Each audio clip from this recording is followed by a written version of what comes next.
Tout d'abord, je voulais te dire que je n'ai pas publié de vidéo depuis longtemps parce que j'ai été malade avec le Covid et j'ai dû aller en Angleterre pour des raisons familiales. Mais bon, même si je suis fatiguée, le soleil et le printemps m'ont encouragée à sortir et à partager avec toi à nouveau des ressources pour t'aider à mieux parler français. À la fin de la vidéo, je te fais un beau cadeau parce que je t'offre l'une des fiches pratiques complètes de mon programme, le français in situ. Il y a un total de 12 fiches et je vais t'en offrir une. Tu vas avoir plusieurs vidéos, plusieurs quiz, le script intégral de cette fiche. Tu as quelques heures de travail avec. Le thème, c'est accueillir un visiteur.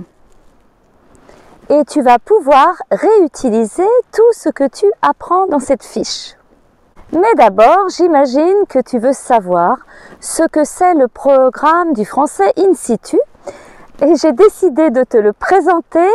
Alors tu peux rigoler parce que j'ai fait cette présentation l'été dernier. Donc tu vas voir, je ne suis pas habillée du tout comme aujourd'hui.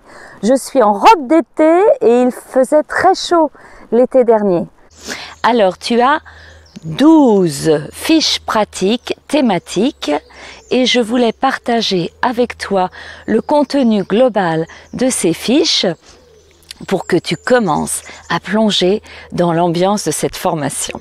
Dans la fiche A, comme acheter quelque chose, tu vas apprendre à acheter quelque chose. Nous sommes allés dans un magasin à Saumur et ensuite chez une artiste bijoutière à Fontevraud. Je n'en dis pas plus. Beaucoup de mes étudiants du français ont des difficultés à prononcer le mot accueil. Tu sais ce que veut dire accueil? Alors, dans la fiche A comme accueillir un visiteur, tu vas apprendre à faire les présentations avec les gens que tu connais et les gens que tu ne connais pas. Parce que c'est important pour toi d'inviter un voisin ou un ami français à l'apéritif, n'est-ce pas? Et très rapidement, à l'apéro, vous allez peut-être parler des activités de loisirs. Qu'est-ce que c'est qu'un loisir? Tracy, une amie anglaise que tu vas voir dans la vidéo, m'a dit que ce n'est pas un mot connu par les Anglais, le mot loisir. Eh bien, c'est un hobby.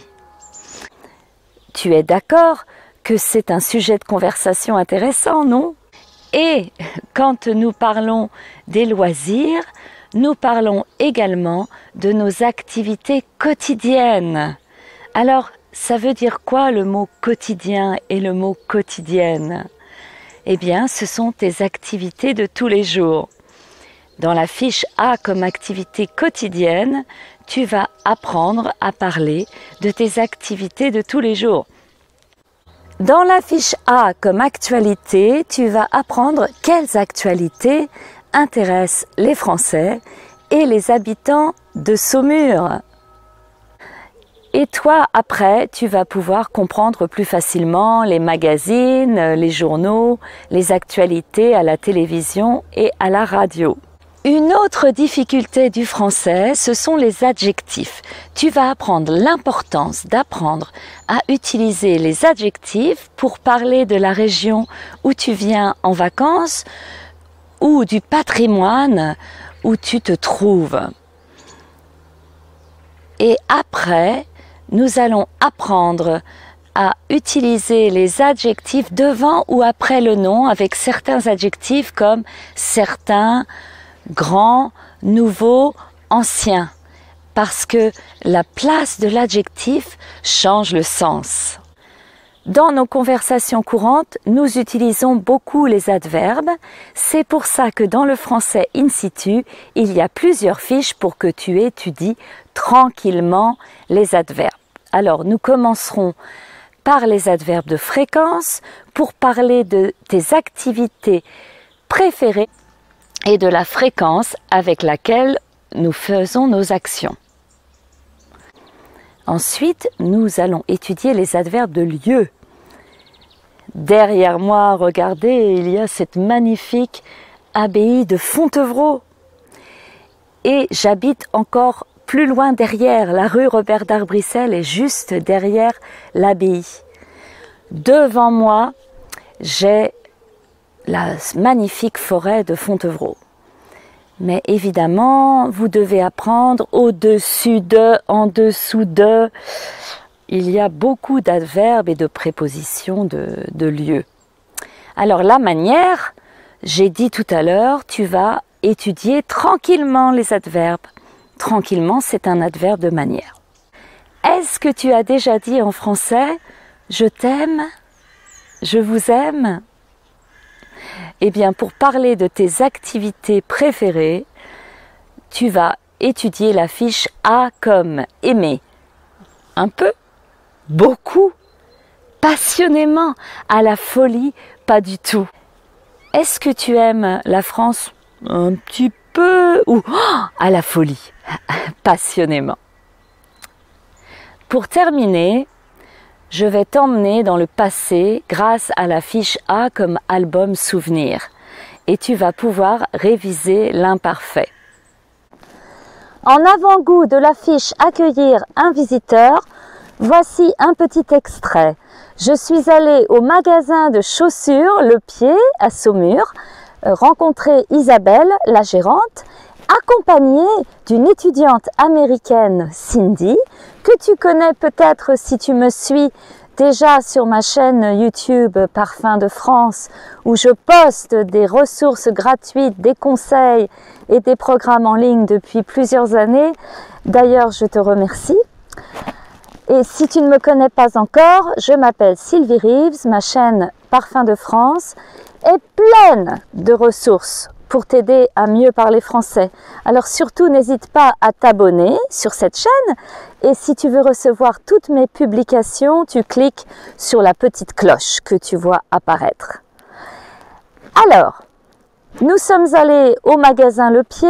Isabelle et Cindy ne sont pas amies, elles ne se connaissent pas, donc elles vont se poser les premières questions que l'on se pose quand on se présente. Bonjour à toutes et à tous, vraiment très heureuse d'être ici à Saumur, au magasin Le Pied, en compagnie d'Isabelle. Bonjour Isabelle. Bonjour. Et Cindy. Bonjour Cindy. Ça va? Ça va. Ok.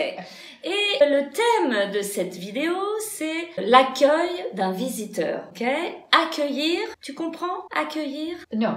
Ah, eh bien, c'est quand un visiteur arrive la première fois et tu ne connais pas la personne.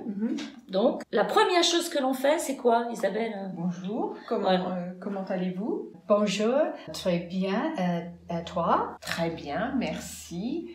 Oh, super. Oui, super. Et bon, nous sommes contentes, donc en principe, on dit enchanté. Donc, enchantée, et tu es contente aussi, contente d'être en France? Oui, je suis contente aujourd'hui. Ok.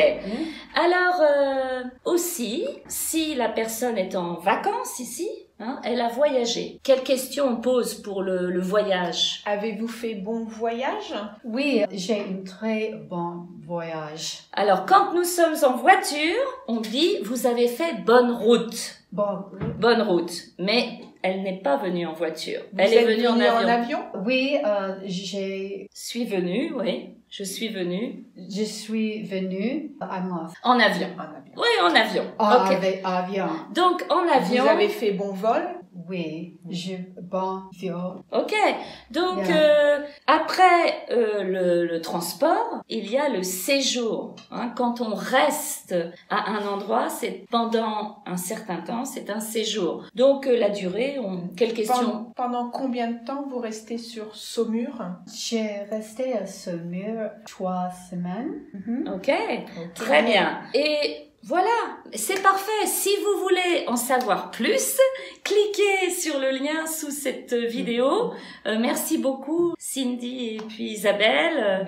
Et à très bientôt tout le monde. Si tu veux aller plus loin et toi aussi être capable d'accueillir un visiteur, je t'invite donc à cliquer sur le premier lien sous cette vidéo où tu vas avoir accès à mon beau cadeau gratuit, tu te souviens? Mais évidemment, j'aimerais te retrouver sur mon programme en ligne des 12 fiches où tu vas vraiment apprendre des choses pratiques comme comment acheter quelque chose dans un magasin, utiliser les adverbes de fréquence, est-ce que les adjectifs sont devant ou après le nom, hein, je te rappelle tout ça. Et là, tu cliqueras sur la présentation du français in situ et ça sera le deuxième lien sous cette vidéo. Alors je te dis à très bientôt.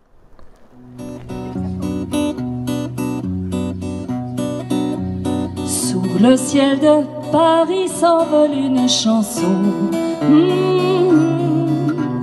Elle est née d'aujourd'hui dans le cœur d'un garçon.